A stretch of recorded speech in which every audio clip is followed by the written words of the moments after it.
2 millions d'exilés, 1 million de retours. Un paradoxe se lève du Sahel. Les marchés rouvrent, les écoles se remplissent, alors que hier encore, près de 40% du territoire burkinabé échappait à l'État et aux services les plus élémentaires. Que révèle ce renversement silencieux sur le pari d'Ibrahim Traoré et sur ce Ibrahim Traoré Burkina Faso qui intrigue tant les amateurs de Burkina Faso News et d'analyse géopolitique?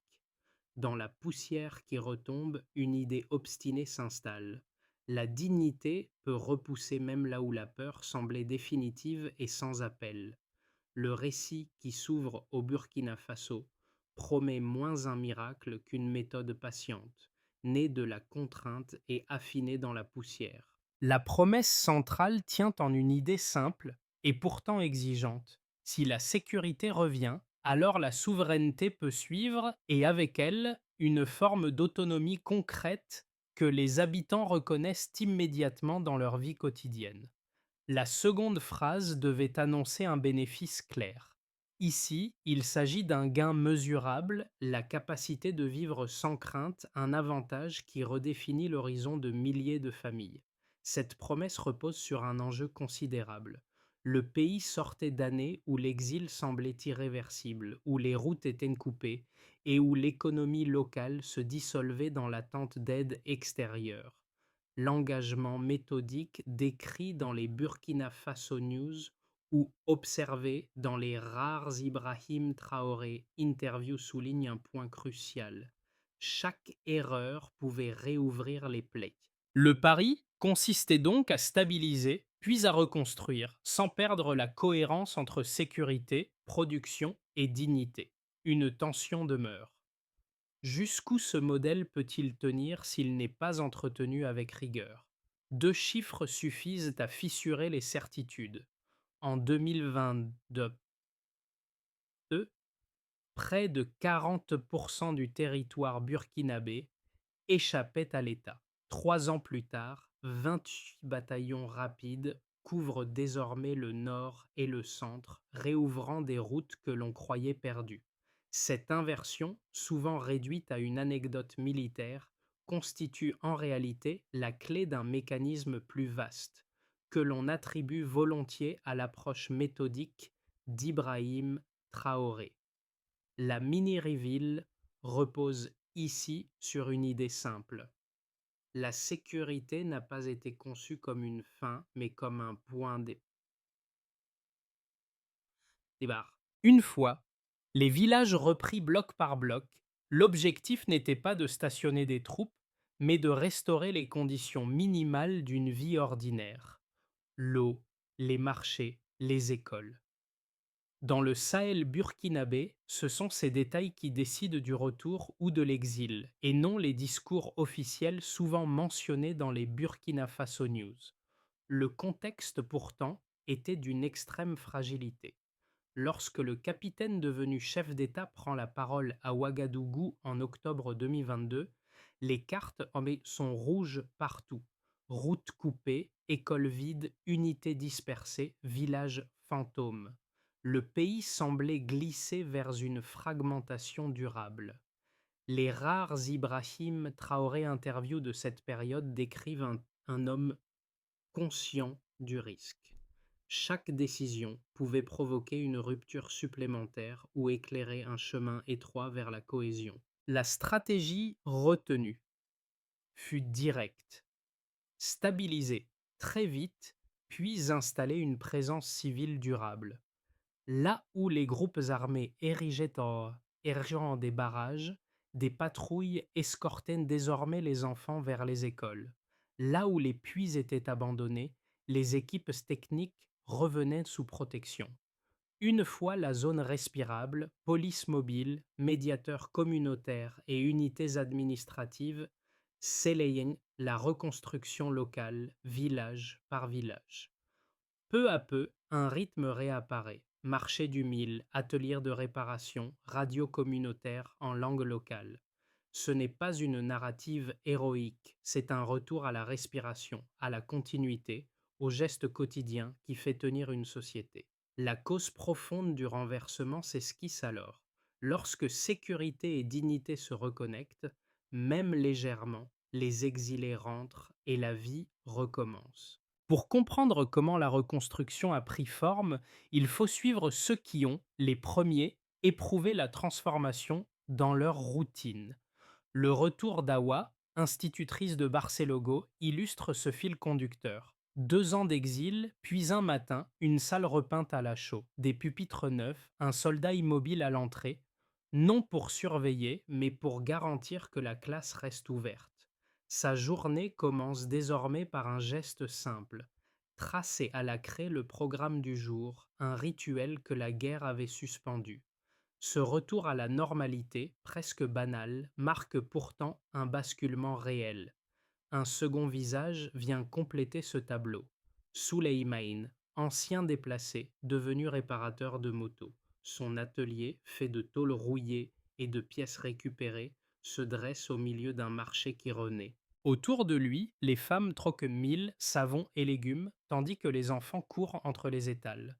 Ce micro-univers, minuscule à l'échelle d'une province, signale néanmoins une inflexion déterminante.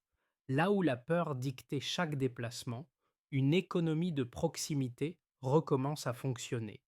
Ces deux trajectoires, pourtant modestes, incarnent l'impact précoce du modèle, stabiliser puis permettre la vie.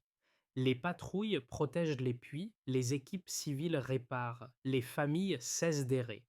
Le changement ne se lit pas dans les discours, mais dans ces gestes répétés qui recomposent un territoire. Ce qui compte, au fond, n'est pas la vitesse du renouveau, mais sa continuité. Si ces routines survivent, alors la reconstruction devient durable, une vérité que les habitants perçoivent avant même les observateurs extérieurs. Octobre 2022. Chaleur dense, route coupée. École vide. Un pays réduit à un archipel d'enclaves. À Ouagadougou, Ibrahim Traoré prononce une phrase sèche. Nous n'avons plus le luxe d'attendre. Ce bref message déclenche la première onde. Réorganisée. Les bataillons éclatés sont refondus en 28 unités rapides. Le commandement devient local, la logistique se simplifie. L'objectif est clair. Frapper vite, tenir longtemps. Dans les zones rouges du nord et du centre, les premières patrouilles testent les routes abandonnées. Chaque kilomètre repris devient une respiration. Début 2023, la reconquête s'accélère. Le Sahel occidental, vidé de ses habitants, revoit apparaître armées et techniciens. Les villages libérés ne sont pas occupés. Ils sont rouverts. Les forages reprennent, les puits sont réparés, les médiateurs civils arrivent en deuxième vague. Là où les groupes armés dressaient des barrages, on escortait désormais des enfants vers l'école. Les convois humanitaires franchissent les anciennes zones de feu. Les familles reviennent par centaines. Les marchés retrouvent un murmure. Les radios communautaires rediffusent en langue locale. Les Burkina Faso News y voient un tournant. Sur le terrain, on parle plutôt de soulagement prudent. L'été 2024 apporte une secousse. Aux frontières du Mali et du Niger, les attaques réapparaissent. L'État choisit de ne pas céder à la panique. Ibrahim Traoré redéploie, renforce, verrouille les zones ouvertes. Les patrouilles mixtes se multiplient. Les autorités locales réactivent les registres scolaires, les tribunaux coutumiers, les marchés hebdomadaires. La doctrine reste la même. Reprendre, stabiliser, ancrer, frapper vite, puis rester. Cette phase constitue le cœur du basculement. L'armée ne cherche pas la domination, mais la continuité. Les habitants le comprennent. Un homme de Thomasgo résume l'esprit du moment. Je préfère un soldat au carrefour qu'un tireur dans mon champ. Cette phrase, simple, résume le changement de perception. La sécurité redevient un service, non une abstraction politique. À mesure que la poussière se dépose, les effets s'enchaînent en cascade. Les déplacés rentrent, plus d'1 million à la fin de 2025. Les marchés s'autonomisent, les écoles rouvrent par dizaines, Les puits réparés amènent l'eau là où la terre était morte. Les ateliers reprennent, les coopératives vivrières se reformulent. Une économie locale, encore fragile, recommence à tourner. Dans les reportages, certains continuent de décrire un Paris militaire. Les habitants, eux, parlent de protection. Cette nuance change tout. La victoire n'est ni spectaculaire ni totale. Elle est habitable. Elle permet de rester, travailler, recommencer. Et c'est cette continuité, plus que les opérations elles-mêmes, qui transforme la géographie du pays. La séquence se referme sur une évidence. Une fois les routes rouvertes et les routines restaurées, la reconstruction cesse d'être un slogan. Elle devient un rythme. Un territoire, longtemps fragmenté, retisse lentement sa cohérence. Cette cohérence n'a rien d'un miracle, elle découle d'une méthode, lente, répétitive, obstinée, qui fait passer la survie collective du provisoire au durable. En 2022, le Burkina Faso avançait dans l'ombre. Près de 40% du territoire échappait à l'État, rendant impossible toute projection agricole ou sociale cohérente. 3 ans plus tard, cette proportion s'inverse par la présence des 28 bataillons rapides, chacun couvrant environ 200 km de Bamako, stabilisant des zones autrefois considérées comme définitivement perdues. Le delta n'est pas seulement militaire, il représente un changement de rythme car une zone sécurisée garantit des déplacements réguliers, essentiels à toute reprise économique. Le premier chiffre, 1 milliard de dollars investis dans le plan agropastoral 2023-2025, marque la profondeur de la mutation. Ce montant, inédit pour un pays longtemps dépendant de l'aide, reflète une volonté politique d'autonomie productive. Phrase d'explication. 10-12 mots. Cet investissement crée une base agricole capable de nourrir durablement la population. Le deuxième chiffre, 28 bataillons rapides, illustre le volet sécuritaire. Si la donnée paraît strictement militaire, elle possède une signification civile claire. Phrase d'explication, 10-12 mots. Chaque unité protège les retours, les marchés et les services publics essentiels. Le troisième chiffre pulse 12% de production vivrière entre 2024 et 2025, constitue le signe le plus tangible d'un retour à la normalité. Phrase d'explication, 10-12 mots. Cette hausse garantit des stocks suffisants et réduit les importations coûteuses. Ces 3 données, placées côte à côte, composent d'un faisceau qui éclaire le projet défendu par Ibrahim Traoré. Le moteur n'est pas la vitesse, mais l'articulation. Sécurité, retour, production, stabilité. Une région naguère vidée de ses habitants peut redevenir un espace vivant dès lors que les cycles agricoles reprennent. Les Burkina Faso News ont souvent interprété ces résultats comme une amélioration strictement conjoncturelle.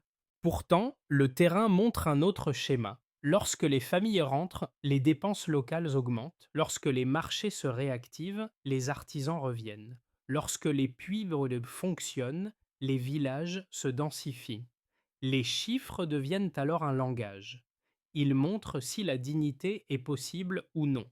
L'effet psychologique est tout aussi crucial. Les coopératives féminines, soutenues par le Programme alimentaire mondial, obtiennent désormais plus de 60% des contrats d'approvisionnement scolaire. Dans chaque repas servi aux enfants, un message circule: le pays peut s'alimenter par lui-même. Les agriculteurs, eux, constatent que les greniers communautaires affichent d'enfin un excédent, une situation inconnue depuis une décennie.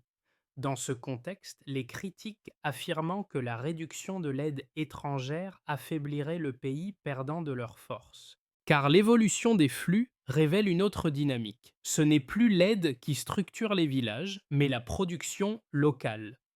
Les convois humanitaires reviennent, non pour distribuer, mais pour racheter. Le modèle repose sur un principe que Ibrahim Traoré répète dans ses orientations.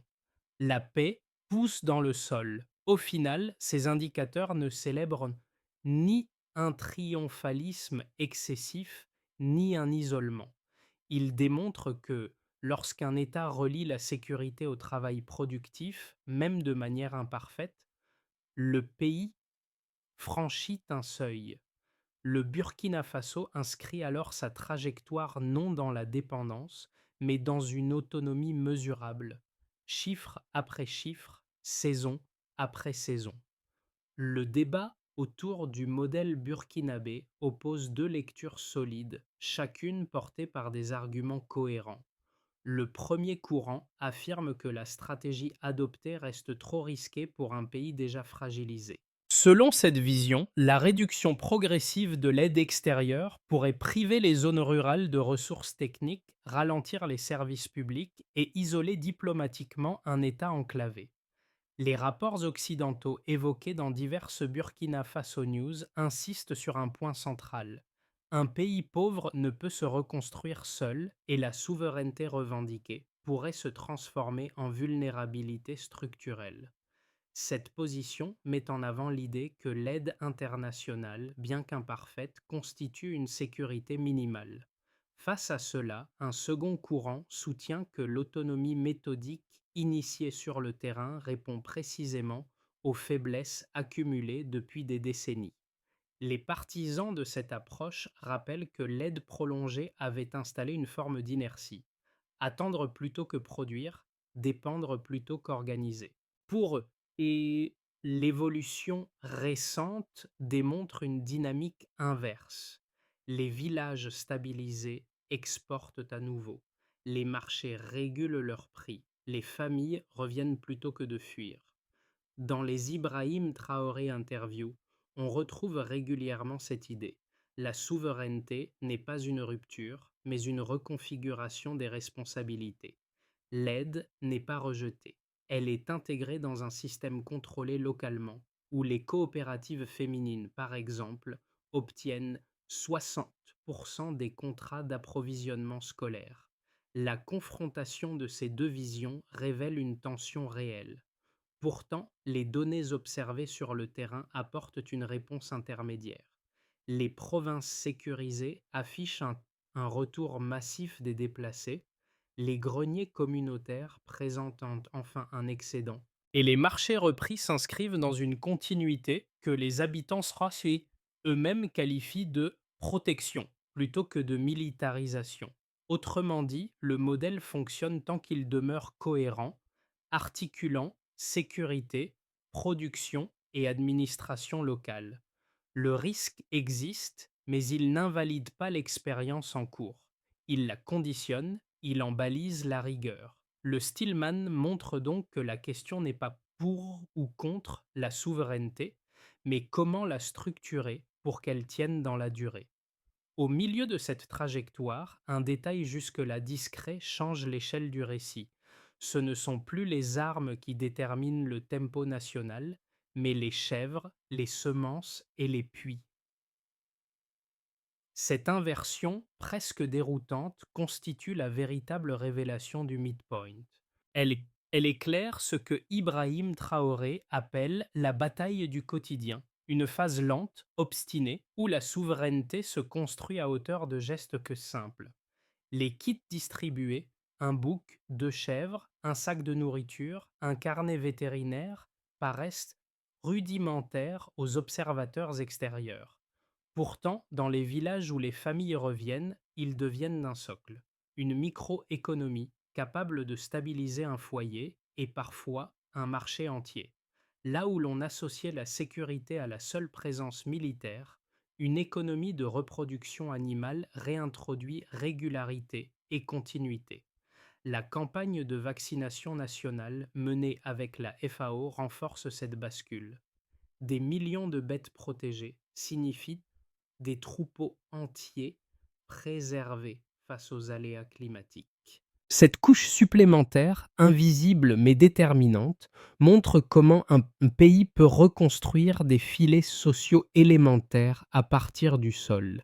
À ce stade, la reconstruction n'est plus un objectif, elle devient une habitude. Les effets concrets du modèle burkinabé se lisent à plusieurs échelles, du champ au village, du marché au district, du foyer isolé à la dynamique régionale. Pour comprendre l'ampleur de cette transformation, il faut observer ce qui change réellement dans la vie des quatre groupes qui composent l'ossature du pays. En ce qui concerne les agriculteurs, Nongnip, du côté des entreprises locales, Doangnip, du point de vue des citoyens, Ongoidon, au niveau régional, Khuvuk, dans le nord et le centre, les récoltes retrouvent une stabilité oubliée depuis 10 ans. Les canaux d'irrigation, reconstruits sous protection, ramènent l'eau là où la poussière dominait. Les semences distribuées par l'État montrent un rendement supérieur et les outils agricoles circulent de village en village. Le plus 12% de production vivrière n'est pas une abstraction. Ce sont des centaines de milliers de tonnes de mil, de maïs et de haricots qui réapparaissent dans les greniers communautaires. Les agriculteurs constatent que pour la première fois, le riz local concurrence celui importé. Sous l'impulsion d'Ibrahim Traoré, l'agriculture redevient un métier structuré, non refuge précaire. Les marchés régionaux, rouverts sous escorte mixte, génèrent de nouveaux flux. Les artisans reprennent leurs ateliers, les réparateurs de motos réapparaissent, les commerçants circulent entre Wahigouya et Dori sans craindre les barrages. Les coopératives vivrières se réorganisent autour du stockage et de la transformation locale, renforçant une économie qui, jusqu'alors, dépendait des importations. La future usine de transformation de viande à Bobo-Dioulasso, projet soutenu par la Banque africaine de développement, annonce 3000 emplois potentiels. Ce redémarrage n'est pas spectaculaire. Il est progressif, soutenu par la sécurité retrouvée. Le tissu économique, longtemps fragmenté, se recoude lentement. Les gestes du quotidien changent en profondeur. Les femmes vont chercher de l'eau sans escorte armée. Les enfants reviennent à l'école, où les repas scolaires proviennent désormais de la production locale grâce aux coopératives qui obtiennent 60% des contrats. Les mères n'hésitent plus entre acheter du mil ou des médicaments. Dans les cliniques appuyées par le programme RAMU, les soins redeviennent accessibles. Les déplacés, plus d'1 million de retours, retrouvent dignité et papier d'identité grâce au registre social unique. La souveraineté, dans cette lecture, n'est pas un slogan, mais une expérience vécue, perceptible au niveau du foyer. Un pays longtemps résumé à la peur redécouvre la simplicité d'une routine stable. Le Mali et le Niger observent la trajectoire burkinabé avec une attention croissante. L'idée circule qu'un pays sahélien peut se redresser sans dictats extérieurs, à condition de maîtriser sécurité et production. Les convois humanitaires traversent désormais les frontières pour acheter, non pour secourir. Cette inversion, fragile mais réelle, dessine une alternative régionale prudente, une souveraineté opérationnelle, mesurée dans les marchés pleins, les routes praticables et la baisse des déplacements internes. Dans les capitales voisines, on s'interroge sur cette cohérence qui semble porter le Burkina Faso. Le modèle voulu par Ibrahim Traoré ne crée pas un isolement. Il redistribue les équilibres. Les mois à venir forment une zone charnière où trois trajectoires crédibles se dessinent. Elles n'annoncent ni certitude ni prophétie. Elles révèlent les marges de manœuvre réelles d'un pays qui avance sur un fil en combinant sécurité, souveraineté productive et continuité administrative. Le premier scénario, le plus réaliste, repose sur la continuité du rythme actuel. Les bataillons rapides maintiennent leur position, les villages stabilisés conservent leur marché et la production vivrière reste suffisante pour nourrir la population sans recourir massivement aux importations. Les programmes RSU et RAMU poursuivent l'enregistrement des familles et l'appui sanitaire, ce qui garantit une forme de protection minimale. Le défi central consistera à préserver la cohérence, relier sécurité, économie et logistique sans disperser les ressources humaines. Dans ce schéma, le pays progresse lentement mais sûrement, et l'État confirme sa légitimité par la stabilité quotidienne. Ce scénario permet de maintenir les acquis sans surchauffe institutionnelle. Dans cette version, les investissements agricoles atteignent leur plein effet. La saison 2026 offre des récoltes records, l'irrigation s'améliore et la transformation locale crée de nouveaux emplois, notamment pour les jeunes qui, jusqu'ici, envisageaient l'exil. Les coopératives féminines renforcent leur rôle dans les filières vivrières et obtiennent une part encore plus importante des contrats d'approvisionnement. Le tissu économique, stimulé par une production excédentaire, attire de nouveaux partenariats africains. Dans ce cadre, le pays peut réduire davantage ses importations alimentaires et repositionner sa diplomatie sur l'interdépendance régionale plutôt que sur la dépendance extérieure. Ce scénario repose sur une dynamique vertueuse. Plus de stabilité, plus de production, plus de revenus, plus de cohésion. Si les aléas climatiques et les attaques frontalières se multiplient, les marchés ralentissent, les déplacements internes repartent à la hausse et la fatigue sociale réapparaît. Les programmes sociaux s'essoufflent face au manque de ressources financières. Ici, le risque majeur n'est pas l'effondrement, mais l'érosion progressive de la confiance gagnée depuis 3 ans. Le pays resterait fonctionnel, mais vulnérable, oscillant entre progrès partiel et repli le momentané. Ce scénario rappelle que la stabilité sahélienne demeure fragile par nature. Pour lire l'avenir du Burkina Faso, il faut adopter une logique non binaire, penser en termes de trajectoire, non de rupture, et observer comment chaque saison, chaque récolte, chaque route rouverte influe sur le scénario final. Pour comprendre ce que cette trajectoire signifie au-delà du Burkina Faso, il faut regarder comment elle résonne chez trois types d'observateurs. A, ceux qui travaillent, B, ceux qui étudient, C, ceux qui doutent. Chacun y trouve un miroir différent, mais un même fil conducteur revient constamment. La dignité fonctionne comme une force structurelle, bien plus stable que les promesses politiques. Pour un ouvrier, un commerçant ou un artisan, qu'il soit africain, européen ou asiatique, l'histoire burkinabé rappelle une évidence que l'on oublie souvent. Le travail n'est pas seulement un revenu, c'est une architecture mentale. Le fait qu'un pays ravagé par l'insécurité puisse retrouver une routine productive, puis réparer, marché vivant, ateliers rouverts, montre que la cohésion ne repose pas sur des slogans, mais sur la répétition des tâches simples. Cette lecture dépasse les frontières et touche tous ceux qui vivent de leur métier. Pour les étudiants, chercheurs, analystes, cette expérience constitue un laboratoire rare. Comment un territoire peut-il se redresser sans s'appuyer sur des modèles extérieurs préfabriqués? La dynamique burkinabé offre un cas d'étude sur la reconstruction par couche. Sécurité, retour, production, service. Elle oblige à repenser des notions souvent figées, souveraineté, autonomie, résilience, et à les considérer comme des pratiques, non comme des concepts abstraits. Pour les sceptiques, cette histoire agit différemment. Elle pose une question silencieuse. Et si les sociétés, même fragiles, possédaient une capacité de redressement bien plus forte que ce que les institutions supposent? Le modèle ne demande pas d'y croire, il demande d'observer. Un marché qui rouvre, un troupeau qui renaît, une classe qui tient une semaine de plus, ce sont des faits, non des récits. Le modèle burkinabé ne repose pas seulement sur une narration.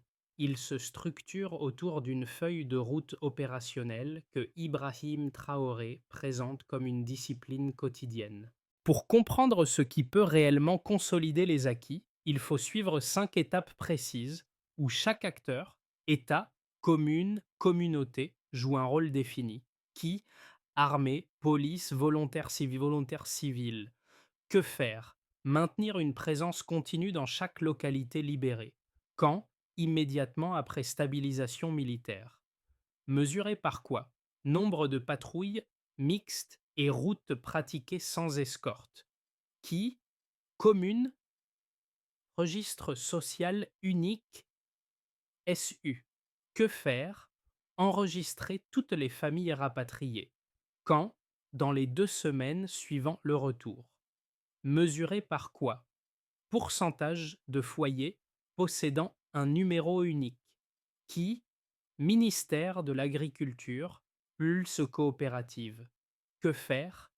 Irrigation, distribution de semences locales, formation pratique. Quand? Dès la première saison agricole disponible. Mesurer par quoi? Hectares cultivés, rendement, stock communautaire. Qui? Programme RAMU. Clinique mobile. Que faire? Offrir des soins de base et vaccinations animales. Quand? En rotation mensuelle sur les zones rurales. Mesurée par quoi? Couverture territoriale atteignant au moins 80%. Qui? Commune plus ministère de l'administration. Que faire? Publier chaque trimestre un bilan simplifié. Route, école, puis marché. Quand? De façon régulière, sans interruption. Mesuré par quoi?